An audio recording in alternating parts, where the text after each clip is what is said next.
네, 오늘의 English on the go 예습해 볼 수 있는 표현들이 몇 가지가 있는데요.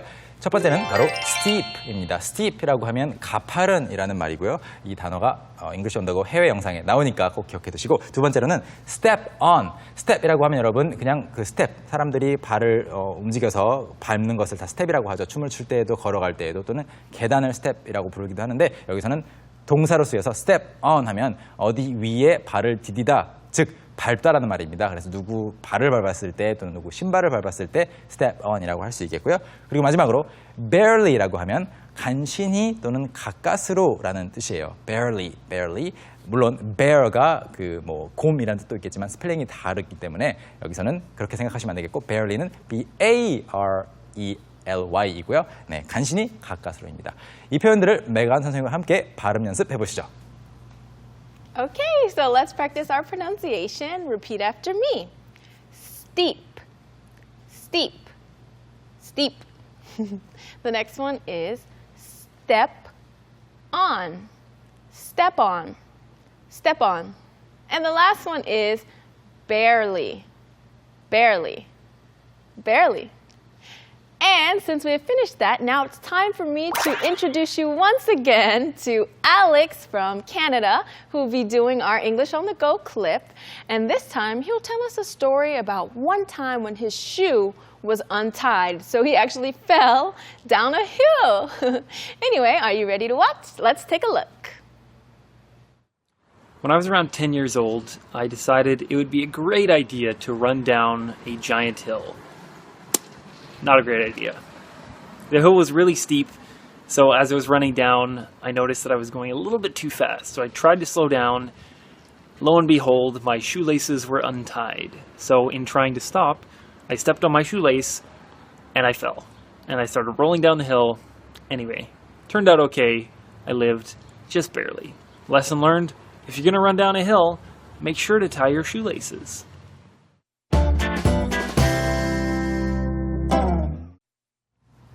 굉장히 아팠을 것 같아요. I know, 네. it seems like it hurt a lot, but actually, when I was growing up, we used to roll down hills too, and I think once or twice I tripped on my shoelace and fell down too. 그렇군요. 저는 신발끈이 풀려서 밟아서 넘어진 건 아닌데, 저도 자전거를 타고 가다가 언덕을 가다가 그냥 한번 뛰어내려 보고 싶었어요. 그래서 딱 섰는데 당연히 서지지가 않죠. Of course I couldn't just stand there, right? Right. Gravity works. Right, and then here. I just rolled down the hill, and I just tried my best to hide all the wounds from my parents. 그래서 부모님한테 안 들키려고 열심히 가렸던 거를 생각이 나네요, 그게. 자, 그래서 오늘 공부를 해볼 네 문장을 골라왔는데요. 첫 번째로는 어떤 문장인가요? Okay, so the first one is, I decided it would be a great idea to run down a giant hill. I decided it would be a great idea to run down a giant hill. 네, I decided, 결심했다라고 번역하기에는 좀 너무 그냥 크잖아요. 너무 거창해요. Right. It's too grandiose. Right. 네, 그래서 decided라고 해도 그냥 생각했다, Right. 네, 뭐뭐라고 느꼈다 정도로도 괜찮습니다. 그래서 I decided it would be a great idea. 이렇게 하면 재밌겠다, Yeah. 또는 좋은 생각일 것 같다라고 생각을 했다는 거죠. To run down a giant hill. hill이라고 하면 물론 heel하고는 달라요. Right. 여러분의 발 뒤꿈치는 Heel, this, hill. hill. 짧게. Heel. 네. Hill. 그리고 요즘에 힐링이라는 말을 외래어로 많이 healing. 쓰는데 healing이잖아요. Right, 영어로는 healing. 길게 힐링 하시면 안 되고요. 영어에서는 hill 짧게 언덕, 그다음에 길게 heel 뒤꿈치를 말하는 거고요. heal 똑같은 발음이지만 H-E-A-L 하면은 치료하다라는 말입니다. Right. 근데 여기서는 아주 높은 언덕에서 뛰어내려오면 재밌겠다고 생각을 했다고 하는데, 여기서 공부해 두어야 할 패턴은요, 바로 run down입니다. run down.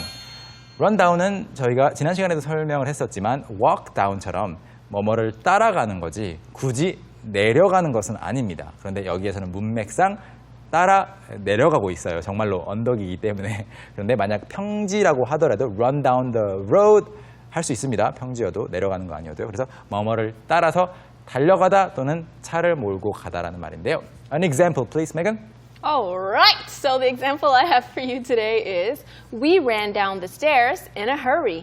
We ran down the stairs in a hurry. 여기서는 계단이기 때문에 정말로 내려가는 겁니다. Right, it's 100%. really running down. 네, 그렇죠. 100% of the time it's just running down. Or you can run up the stairs. 그렇죠. 여기서는 그런데 다운이기 때문에 계단을 급하게 내려갔습니다. 급하게 계단을 뛰어내려갔습니다. 라는 말이 되겠고요. 다음 문장 공부해 볼까요? Alright, so the next sentence is, so as I was running down, I noticed that I was going a little bit too fast. So as I was running down, I noticed that I was going a little bit too fast. 너무 늦게 깨달은 것 같긴 하지만 I think he realized a little too late. Yeah, he realized 네. definitely too late. 그래서 이 부분이 나오고 있죠. So as I was running down, 달려 내려가고 있는 와중에 여기서는 down이 정말로 내려가는 거니까요. I noticed, 알아차렸습니다. That I was going a little bit too fast. 그래서 조금 너무 일찍, 너무 빨리죠. 여기서는 일찍이 아니고 너무 빨리 가고 있다라는 것을 fast. 깨달았습니다. 그래서 너무 빨리 달려가고 있네라는 것을 달려가면서 깨달은 거죠. 여기서 공부해 봐야 될 패턴은 바로 notice입니다. 여러분, notice라고 하면 명사로는 그냥 공지사항 정도로 많이 어디선가 보셨을 거예요. 영어를 공부를 안 하시는 분들도 웹사이트를 이용하시면 뭐 공지사항 대신에 notice라고 써 있거나 notice board 써 있을 거예요. 근데 그런 명사적인 의미 말고도 누구에게 뭐 알리다라는 뜻도 있겠지만 내가 알아차렸을 때에도 깨달음을 얻었을 때에도 notice라고 합니다. 그래서 예를 들어서 어떤 문장이 가능할까요? Alright, so today's example sentence is, I noticed that there were no windows in the room. I noticed that there were no windows in the room. 방에 딱 들어갔어요. Yeah. 호텔 방을 예약해서 들어갔어요. Right. 그런데 뭐야, 창문이 없네? Right, I noticed there were no windows in the room. It's too late. You already paid. Right, it's too late. You already paid. 그래서 notice라는 것은 이제 깨달았을 때 이렇구나라고 했을 때 notice를 쓸 수 있고요. 여기서는 noticed that 뭐뭐뭐라고 문장 형태가 왔지만 you can notice things too. I noticed Right. your longer hair. Yeah, I was about to say, oh, I never noticed that you had a mic. I had this mic 10 minutes ago too. But I never noticed it. I never noticed all the wrinkles that you have. 주름이 이렇게 많은 줄을 I never 오늘에서야. noticed how mean you were. 자, 그래서 notice that 문장 또는 notice 뒤에 명사도 괜찮습니다. Yes. 자, 다음 문장 공부해 볼까요? All right, so the next one is, so in trying to stop, I stepped on my shoelace and I fell. So in trying to stop, I stepped on my shoelace and I fell. This is where the tragedy happened. So tragic. 네, 그래서 아주 비극적인 사건이죠. 그래서 in trying to stop 하면은 멈추려고 하는 그 과정이고요. Right. in 뭐뭐뭐 하면은 그거를 하는 사이에 또는 그렇게 하다가라는 말입니다. 그래서 멈추려고 하다가 I stepped on my shoelace. 여기서도 shoelaces가 아니고요. 신발끈은 양쪽에 있지만 그 중에 하나를 밟은 거죠. Right. 두 개를 동시에 밟을 수는 없겠죠. It's Right. highly unlikely. Right. 그렇기 때문에 stepped on my shoelace, 신발끈 하나를 밟은 거예요. 한 발로 다른 발의 신발끈을. And I fell. 그리고는 넘어졌습니다. 입니다. 여기서 공부해 볼 것은 바로 step on인데요. step on. 네, 뭐뭐를 밟다입니다. step on, 다른 사람의 발, stepped on his foot. I stepped on his feet 하면은 두 발 다 밟은 거고요, 동시에. 그다음에 I stepped on her shoe라고 하면 구두를 밟은 겁니다. 물론 사과해야겠죠. You have to apologize. What's an example sentence, Megan? All right, so a good example sentence would be, someone stepped on my foot and didn't apologize. 아, 사과를 안 했군요. Yeah, someone stepped on my foot and didn't apologize. Unfortunately, this happens quite often in Korea. Right, I was about to say that. 네. Especially us foreigners, when we come and take the subway, we didn't realize, or 네. we never noticed, how many times our shoes get stepped on in a day. 네, 그리고 신발 밟는 것뿐만이 아니라 약간 다른 나라 중에는 뭐 문화에 따라 다르겠지만 이만큼만 살짝 스쳐도 서로 이렇게 미안하다고 Or 하는 경우가 even if you're too close, like this close, they're like, oh, Oh, sorry, 예. excuse me. 약간 해외 여행 중에 거기에 익숙해져서 한국에 오면 약간 나 혼자서만 사과하고 있는 그런 모습을 Right. 발견할 때가 있어요. Yeah. Something to get used to when you travel abroad and something Definitely. to get used to for other people who come to Definitely. Korea. 자, 그래서 step on, 밟다라는 말이고요. 마지막으로 공부할 문장입니다. All right, so the final sentence is lesson learned. If you're going to run down a hill, make sure to tie your shoelaces. Lesson learned. If you're going to run down a hill, make sure to tie your shoelaces. 네, lesson learned. lesson이라고 하면 여러분 그냥 수업처럼 생각을 하거나 뭐 온라인 강좌 정도로 생각을 할 수도 Right. 있지만 여기서 말하는 lesson은 교훈입니다. Right. 네, 그래서 누군가에게 교훈을 좀 줘, 뭐 본때를 보여줘 이렇게 말할 때 teach them a lesson 이렇게 말을 Right, 하기도 teach them a 하죠. lesson. 네, And sometimes we'll call them life lessons. 아하, So you can 살면서 say life lessons. 그렇죠. 살면서 얻은 교훈을 life lessons라고 하는데 여기서는 lesson learned 교훈의 내용을 표시할 때 콜론을 찍어주죠. 글을 쓸 때 내용을 표시하거나 아니면 약간 나열을 해줄 때 얘를 그래서 여기서는 콜론 찍은 다음에 if you're going to run down a hill 언덕을 내려갈 거라면 뛰어서 내려갈 거라면 make sure to tie your shoelaces Right. 그래서 신발끈을 꼭 묶으라는 것을 묶어야 한다는 것을 배웠다라고 하네요. 여기서 공부해 볼 것은 바로 make sure to인데요. 여러분 꼭이라는 우리말 굉장히 많이 쓰는데 영어로 어떻게 번역할지 좀 고민이 됩니다. 그럴 때는 make sure 하시면 거의 대부분 번역이 됩니다. 그래서 make sure to 하면 꼭 뭐뭐 하세요. make sure to bring it 꼭 가져오세요. 이렇게 말할 때도 쓸 수 있고요. 예문 하나만 더 주시죠. Of course. So an example would be, please make sure to wear a helmet.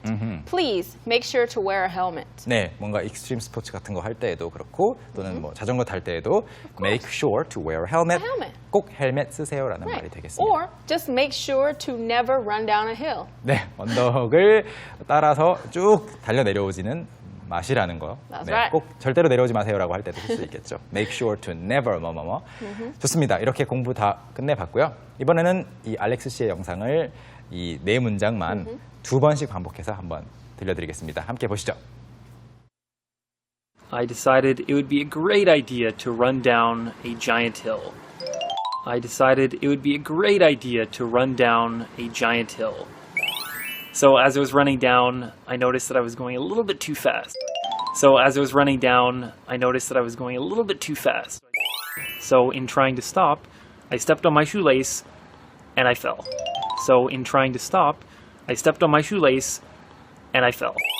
Lesson learned, if you're going to run down a hill, make sure to tie your shoelaces. Lesson learned, if you're going to run down a hill, make sure to tie your shoelaces. All right, so did you guys understand everything? I hope so. Me too. So now it's time for us to watch the clip, but this time we're going to watch the full clip with English subtitles. Let's watch. When I was around 10 years old, I decided it would be a great idea to run down a giant hill. Not a great idea. The hill was really steep, so as I was running down, I noticed that I was going a little bit too fast. So I tried to slow down. Lo and behold, my shoelaces were untied. So in trying to stop, I stepped on my shoelace and I fell. And I started rolling down the hill. Anyway, turned out okay. I lived just barely. Lesson learned, if you're going to run down a hill, make sure to tie your shoelaces.